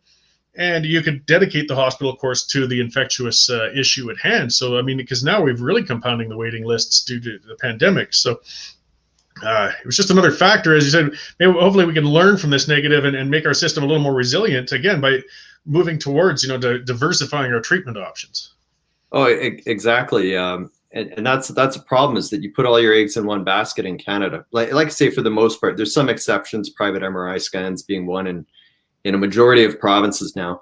But I mean, if you want to pay for private knee surgery and your only option is the government, and the government's shutting down those procedures because of COVID, well, then you're out of luck. But exactly your point, if there are private clinics doing it, well, then you might still be able to go to that private clinic and get your health problem rectified. And like I say, in cases where people are living in chronic pain, or they're worried about the problems from taking painkillers for an extended period of time, I mean, there's all kinds of benefits from having that dual track system. And I think the point that people need to understand the most is that studies show that systems that perform better than Canada's system, they have both options, a public system and a private option. That's how Australia does it, New Zealand, Norway, like countless countries around the world have that dual approach. They're providing better results. And I think we need to, our elected officials would be wise to start looking at those other options and reforming healthcare, because ultimately there's a lot of patients suffering,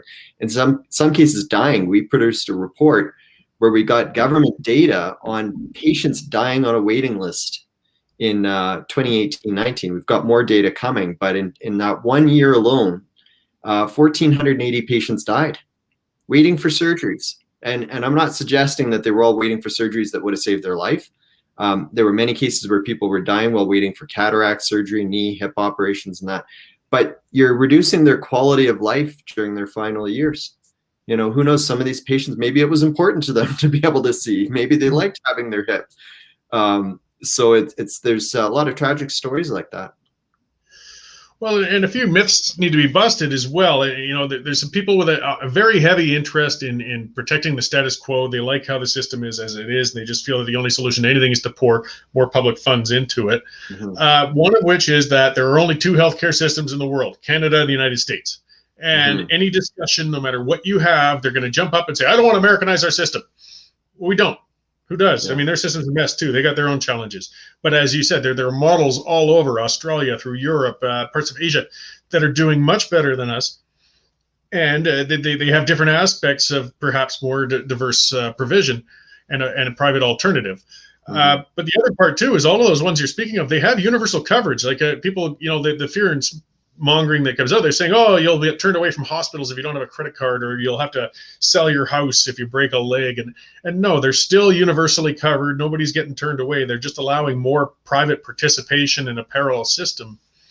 I just like to clarify that, because people are scared sometimes. They think they're going to lose coverage if they change the model, and that's not true at all. Yeah, and our biggest problem is that we're right next door to the US. If Canada was physically located in the middle of Europe, we would have a completely different healthcare system, because healthcare discourse would not be limited to Canada's option or the United States. It's so frustrating, because there's nearly 200 countries on the planet. You know, as you alluded to, there's all kinds of other models we could be looking at, models that are doing better, and in many cases not even costing as much as what we're paying. So they're providing better results for a lower cost. I think we're foolish not to be looking at how we can embrace some of those lessons learned from those other countries, because they're doing better. And one thing I'll note is on our website, we had a report, we issued it, I believe it's last year, where we looked at some of those systems, Australia, New Zealand, Norway, and we put together like a little write-up that explains, here's how it works in Australia's healthcare system. So that people, Canadians who are wondering what it's like as a patient, they can read that and get a bit of an understanding. Okay, this is how it works. The sky doesn't fall. If I need a heart surgery, I'm not going to go bankrupt. I don't have to whip out my credit card, whatever. It's a universal system. So if your viewers are interested, they can go on our website, take a look through that report. If they can't find it, just shoot me an email and I can point them in the right direction. But like you said, Cory, there's so many fallacies. To go to your other point about the rich using the private options, that's not true. We've talked to a lot of people from all kinds of different backgrounds that have been going to other countries. We talked to a nurse from Nova Scotia who works in the healthcare system. She hurt her back on the job. She could not get her back problems treated. She works in Canada's healthcare system, couldn't get them treated, went to Mexico, had to pay for surgery in Mexico to get her her back problems fixed. And within hours, days after surgery, she was feeling a lot better. She could walk farther. She was doing so much better because she was able to get that surgery. So there's a lot of stories of people like her. I mean, she's, like I say, she's a nurse. I don't think she's nurses. They're not low paid, but they're not millionaires either, right? So middle income Canadians from all kinds of backgrounds going abroad for healthcare, and I think we need to be focused on those types of issues because they're important. They affect a lot of people. Well, yeah, and part of the bigger issue all around is under a monopoly, whether it's government monopoly or a private monopoly, the consumer always loses. I mean, you need choice, you need options, or you're just not going to end up well in the end of it. So you guys have done some coverage on another area that's similar. Is school choice, because that's another area where we kind of have something close to a government monopoly, or at least they try their hardest to strangle private options, and people demonize private schools, and of course the unions fight against charter schools and things such as that. But you guys have done some work and research into the school choice issue. What conclusions did you come to there?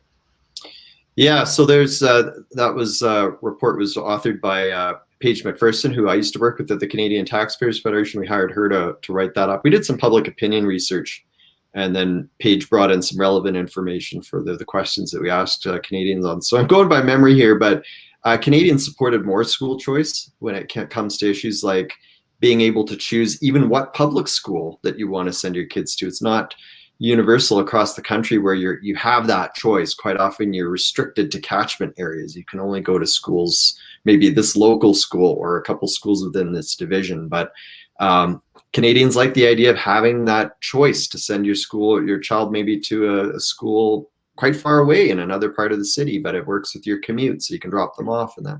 So even more choice within the public system was one thing that Canadians liked. One thing we picked up on too is that there was a significant number of Canadians that were concerned about the direction the system has gone in over the past 20 years. And I can't remember the stat offhand, but it was significant enough that you've got a large segment of parents who are essentially customers sending their kids to the system who aren't satisfied with the product. But quite often you don't have too many choices, right? Especially when you're restricting school options to, you can only go to that one local public school or go out to a private school where some parents don't have the funds. So I think that that would be something for policymakers to dig a bit more deeper into, is looking at a number of these reforms that have occurred in schools over the past 20 years to see what actually the customers think, taxpayers, everyday parents, what do they think about these different changes, whether we're talking about discovery math or shifting away from phonics. I know some schools have had these no fail policies where you can hand in an assignment whenever you want and the teacher can't take off marks for it, different things like that, where I suspect that some of them do not go over too well with parents, and I think there'd be a value for schools to, or the public education systems to review what parents actually think and dig a bit deeper into that issue. Yeah, well, if parents had more ability to vote with their wallets, in a sense, I suspect that all schools would improve to a degree, because they have to realize, what the end consumer wants of them. But right now, it's locked in there. And something that frustrates me, because I think there's a very valid point that comes out. One of the things that the teachers' unions may hate are standardized testing. Oh, you can't do that. It's terrible because every student is different and it doesn't measure accurately. Of course, what they get most upset about is it also measures their output and ability as teachers. And I know it's not perfect, but that's more of what gets them furious about it. But their point is valid. Different kids learn different ways. Some do better in some environments than others. Some are early, sort of know what track they want to go on to. They're more artistically inclined, or some are into, and when you mash them all into a standardized system, they might not necessarily do well. But as soon as we talk about giving more school choice with different types of schools that can service those kinds of different needs, that's when they say, oh, no, you can't do that. We just don't want to test the kids. That's all. That's the reality of it. So they're half right. But school choice with more needs. It goes back to what we're talking about with healthcare, right? Where you have people that are in a system and they will resist change. And it's the same thing in education. You've got powerful government employee unions, the teachers' unions, that do not want to see change of any kind unless it's just simply throwing more money at the school system.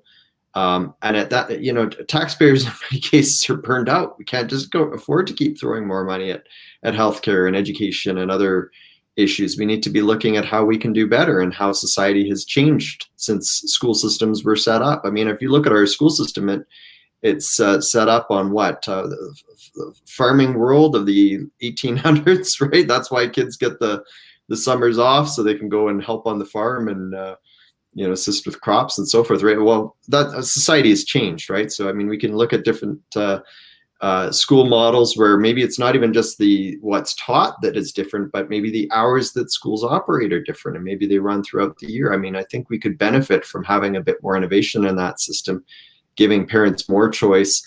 And that doesn't mean that there doesn't have to be any standards. I mean, schools, the public education systems could still look at saying, okay, here's the minimum standards. You have to teach this, this, and this. And then you've got some flex time where maybe that particular school could focus in on teaching a certain language or a certain culture, or maybe it's focused around the trades, or maybe higher education, whatever. I think there's ways that we could look at some more innovative approaches to education, ultimately provide better outcomes for students, which is should be one of the top priorities of the entire system. Yeah, absolutely. I mean, when I graduated from high school, I was literally under the impression, I mean, that was really driven into us. I was from a smaller school, though, but in Banff. But it was either you go to post-secondary or you're going to be a janitor. There's no in between. Yeah. I literally graduated. I had no idea what a tradesman was. I didn't know what an apprenticeship is. I had no idea I should, if for some reason I wanted to be an electrician or something, which are, hey, you don't see them driving old clunkers. They're doing well. They're very good jobs, very good trades. I graduated from a system that never taught me even a little bit of those things. If I was inclined to those, where would I go? How would I start? And with a more diverse system, maybe I wouldn't have come out so blindly, into the working world. From that, which is a real frustration. Yeah, I think there's a lot of ways that the system could be improved. Maybe even having more of a focus on entrepreneurship, right? Yeah. More of a stream around business, starting up your own business. So many young kids, they have great, bright ideas about products they could create or businesses that they could open up and so forth. And we should be encouraging that, because any healthy economy has a strong business sector. And sometimes I think the system it doesn't focus enough on being entrepreneurs. You often hear too of in school, at least when I was in school, there's a focus around being a good employee. Well, what about being a good employer? Teaching kids to be those entrepreneurs that are going to take the risk to start up a business, to employ other people, because we certainly need a lot of entrepreneurs to help get this economic recovery going. It's not going to be the government that does it. At least if it's a successful one, it's going to be driven by entrepreneurs taking risks, starting up new projects and so forth.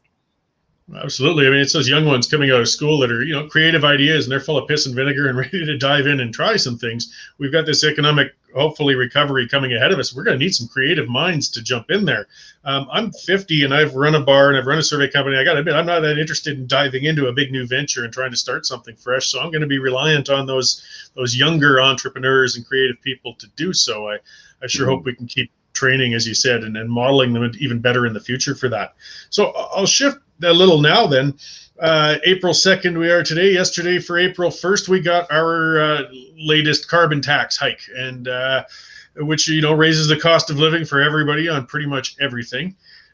You guys did some polling on the carbon tax, and it seems perhaps the support for it isn't quite as universal as our current federal government would make it out to be.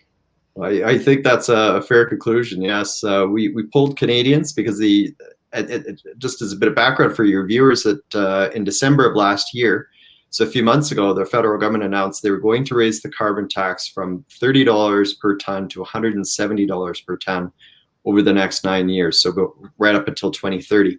And so when you do the math, it's I think it's a 467% increase. It's a huge, huge increase.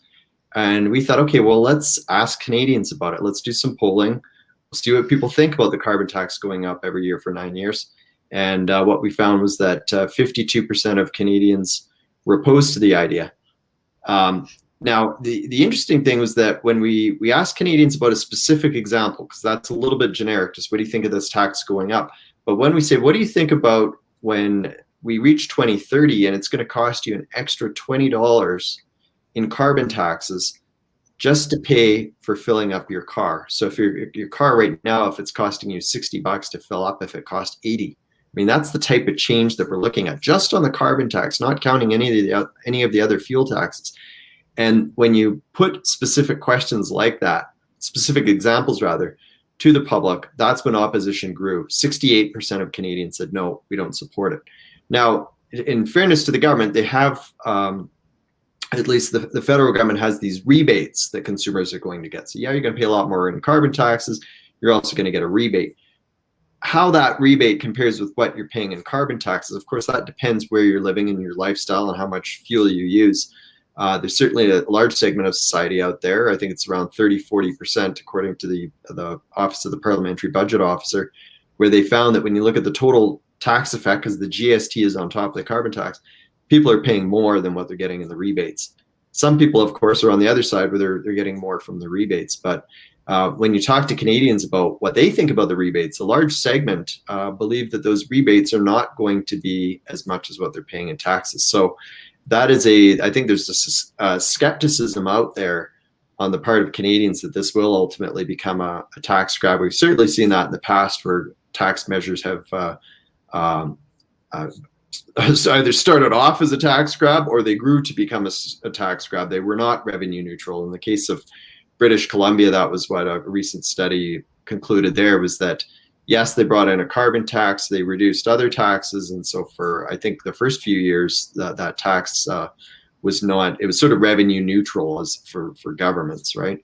But then over time it did become a tax grab. So I think really what can be drawn from that poll is that Canadians are not there for, are not supportive of radical changes at this point when it comes to the carbon tax, especially when you talk to them about how it's going to impact them, what potentially they might be paying for it. Yeah, and again, that's part of what I appreciate with the approach that's coming from your organization. It's getting down to that human level and just pointing out, that this is the straightforward thing. An analogy such as filling your car, because it's a direct one that most people can relate to, and it gives a different perspective when they sit and think about it for a minute that perhaps it's not quite what they were hoping it would be. And I despise rebate systems. There's just so much room for abuse and inefficiency when you call it revenue neutral. I mean, just the bureaucracy involved in dealing with taking that money out of my pocket and handing it back to me when you could have just bloody well left it with me in the first place. It sours with me. And revenue neutral, I mean, there's room for tax shifts if a government could commit to that. I mean, we get a lot of economists, a lot of people talking about consumption taxes are more fair. If we'd move to a sales tax in Alberta or consumption taxes in other areas, it would be an improvement for all of us. Okay, but I want a commitment that you're going to get rid of income tax. When they're not going to. They're just going to put another tax on the tax. Revenue neutral, though, does mean to me you will get rid of. If you're going to take in another $5 billion a year out of this, I want to see $5 billion, not in rebates, $5 billion in reduction in taxes somewhere else, and then you can call it revenue neutral. But governments won't do that.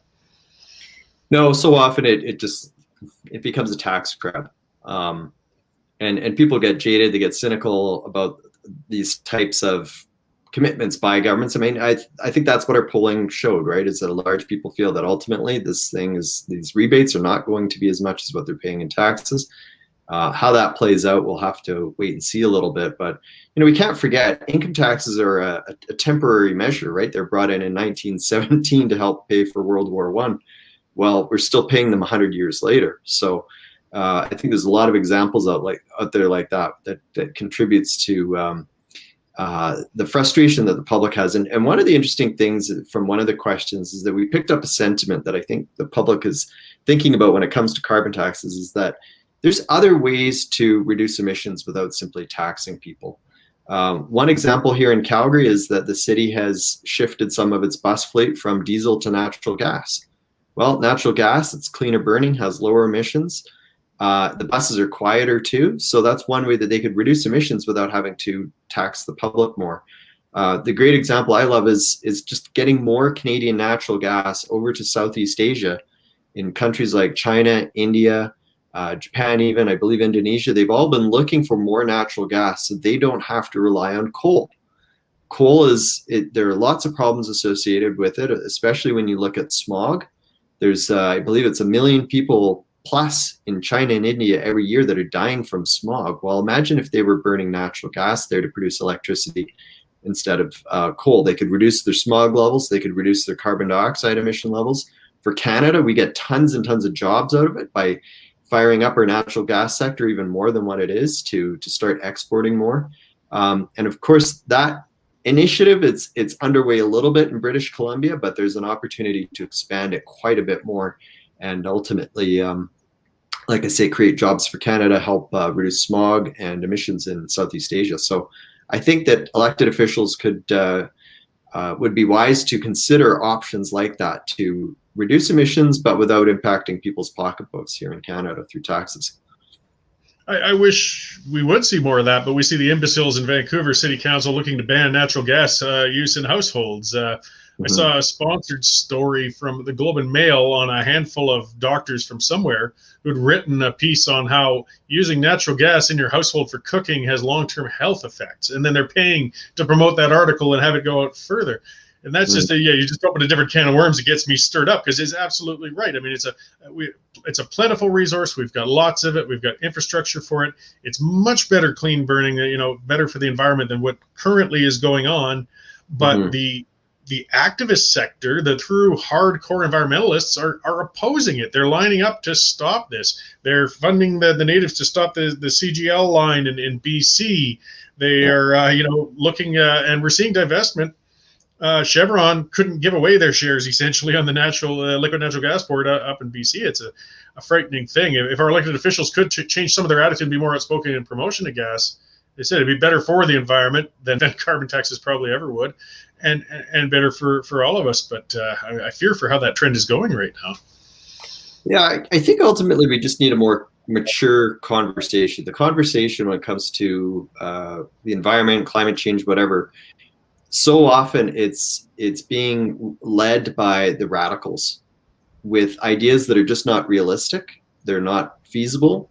And I think we need to shift things back to having a more reasonable conversation in this country about these issues. They're important. We should be having a good, sober discussion about them. One great example of similar to what you had raised there, Cory, was in Quebec. You've got a ton of natural gas in the ground. And if Quebec used its own natural gas instead of importing natural gas, it imports natural gas from Western Canada, imports natural gas from the United States. If it used local natural gas from Quebec, it could reduce emissions. But the environmentalists there do not want that to happen. To them, they will overlook the environmental benefits of using local natural gas because they just simply don't want any natural gas. Well, it's not feasible. And in Winnipeg recently, City Council there passed a motion to look at phasing out natural gas in the city. And within, I believe, hours, the media had talked to Manitoba Hydro, the province's crown utility, and they asked them about this. And they said, basically, it's not realistic. Hydro would have to double its electricity capacity to do so.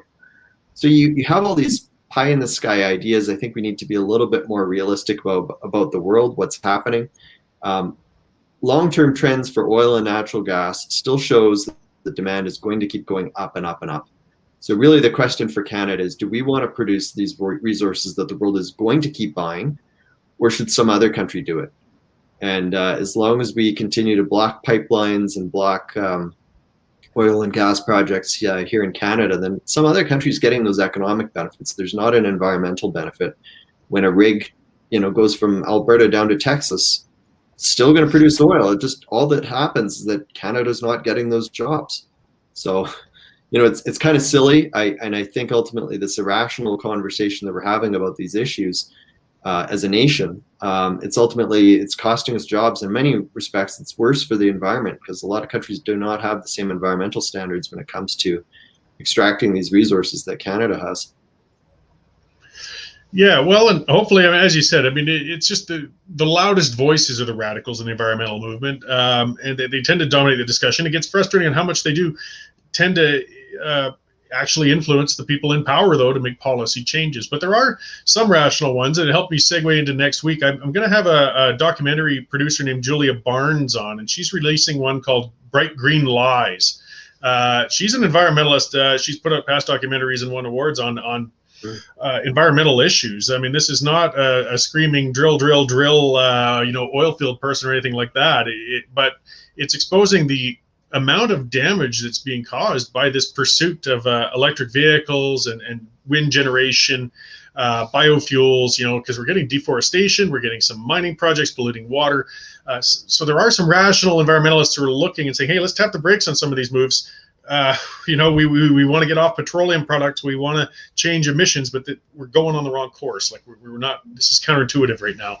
So it's going to be a very interesting conversation next week to see where she's coming from in that. So, just to end on a note that there are, I guess, some common sense speaking environmentalists out there. And if we could just give them a better voice, maybe we can find solutions to make the world a greener place without castrating our economies quite so much. So, yeah, that's great. Good on you for giving her that opportunity to share her research and what she's discovered, because I think that's important. Like I say, we need these important issues. We should have a good, reasonable debate about them. Yeah, and it should be an interesting conversation. I'm looking forward to it. I'll learn some stuff. It's not always echo chamber sort of things. So getting on to what do you guys, as we wrap up here, what are you working on currently, and what can we look forward to coming out of 2nd Street in coming months here? Yeah, so we've got a lot of stuff in the works related to natural resource development that we're going to be looking at. Same with healthcare. We're going to continue to look at the suffering that often occurs, that patients often experience in our healthcare systems. We're looking into more data related to patients' unfortunately passing away while waiting for surgery. And we think that that's important for the public to understand, because certainly politicians aren't holding press conferences to draw attention to those figures. So that's some of the stuff we have in the works. And if anyone wants to learn more about us, get our email updates, watch our videos and that, they can go to our website and also follow us on social media. Great. And that website is secondstreet.org. And you're active on Twitter with Second Street? Yeah, Twitter, Facebook, LinkedIn, Instagram. All the good stuff. All the good spots, yeah. Well, excellent. Well, thank you very much for coming on, Colin. I really appreciate it. Just a long discussion on what you guys have been up to. And I do like I said, the way you put things out so they're digestible, they're common sense, they're fact-based, and it's, we kind of have to approach these issues from all fronts and get the product out there so people can make their choices on policy issues and such as informed as possible. So keep up the good work, and I look forward to talking to you again soon. Yeah, thanks a lot, Cory. Appreciate it. Take care. All right, thanks. Okay, so that's it for this week, everybody. Thank you all so much for tuning in. I'll answer one question here from Shelley. How come these brilliant people like Marcel and Colin, somebody in the show aren't leaders? It's funny, and somebody needs to do the job in elected office, but it's not for everybody. It's a tough area to try and get things done. It chews people up and spits them out.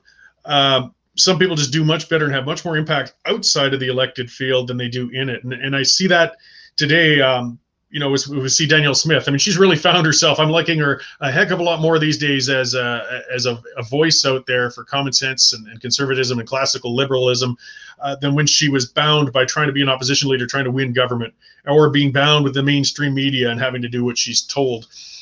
So, guys like Colin and Marcel still influence policy. They still get stuff done. They just aren't right in the government trenches for it. And I think it's better overall.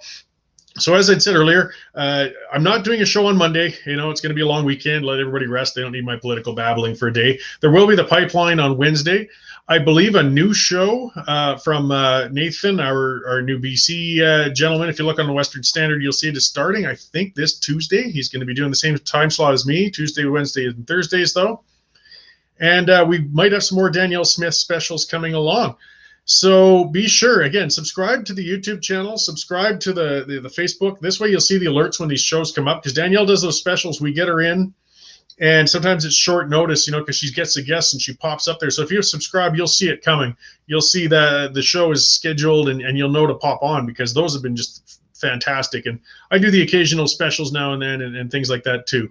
For the news, Dave Naylor, Alexander Dhaliwal, so many others are putting out so much great content on the Western Standard. We are behind a paywall. I know it frustrates some people, but this is the way we can keep from being dependent on government or anything else to be able to create and get our content out there. So we really rely on and appreciate viewers and listeners. Keep coming back. Send me advice, tips, ideas. I'm more than happy to discuss them. Thank you all very much, and I will talk to you Wednesday on the pipeline and Friday with Julia Barnes with that documentary. Have a good Easter.